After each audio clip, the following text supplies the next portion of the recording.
येथे विद्यार्थी आंदोलकांवरती झालेल्या लाठीचार्जच्या निषेधामध्ये राज्यभरामध्ये वंचित बहुजन आघाडीची ती मैदानात उतरलेली आपल्याला पाहायला मिळते।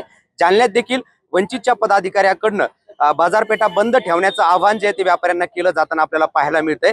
हे सगळे वंचित बहुजन आघाडीचे पदाधिकारी मार्केटमध्ये जमलेत।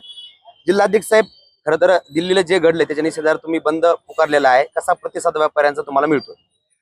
शिंदे साहेब, आमचे आदरणीय नेते बाळासाहेब आंबेडकरांनी त्या ठिकाणी महाराष्ट्र बंदची हाक दिलेली आहे आणि आता आम्ही पण बघतो आहोत, आपण विनंती केल्यानंतर बाजारपेठ त्या ठिकाणी बंद झालेली आहे। आपल्याला त्यांनी प्रतिसाद दिलेला आहे, त्यासाठी मी तुम्हाला धन्यवाद देतो। धन्यवाद या गोष्टीसाठी देतो व्यापाऱ्यांना की त्यांनी आमचे नेते आदरणीय बाळासाहेबांच्या हाकेला ओ दिलेला आहे। आणि विशेष करून जंतर मंतरवर या सरकारने जो विद्यार्थ्यांवर अमानुष हल्ला त्या ठिकाणी केलेला आहे, विद्यार्थ्यांचे कपडे फाडले, विद्यार्थिनीवर त्या ठिकाणी अमानुष अत्याचार त्या ठिकाणी केलेला आहे, 2 विद्यार्थ्यांचा त्या ठिकाणी मृत्यू झालेला आहे आणि इथली सरकार जी आहे ती स्वस्थ बसलेली आहे। परंतु आम्हाला विश्वास आहे की आमचे नेते बाळासाहेब आंबेडकरांच्या नेतृत्वाखाली यांना आम्ही झुकवल्याशिवाय राहणार नाही। भाऊ, काय सांगा, विद्यार्थ्यावर इकडे विद्यार्थ्यांचं आंदोलन दडपण्याचा प्रयत्न सुरू का केंद्र सरकारकडनं?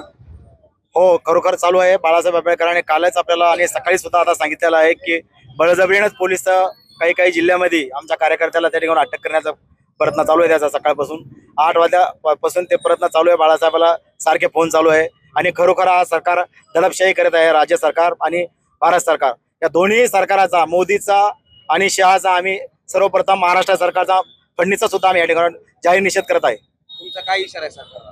आता आमचं शेते बाळासाहेब आंबेडकर जसे आदेश देतील त्या पद्धतीने आम्ही अजून मोठं आंदोलन करू शकतो। अजून काही पदाधिकारी आपल्या सोबत आहे? भाई, खरं तर आपण जर पाहिलं तर दिल्लीमध्ये जे काय घडतंय त्याचा निषेध होतोय, त्याच्यावरती विरोधक असेल किंवा सर्वसामान्यांमधून देखील त्या सगळ्या घटनेचा निषेध केला जातोय।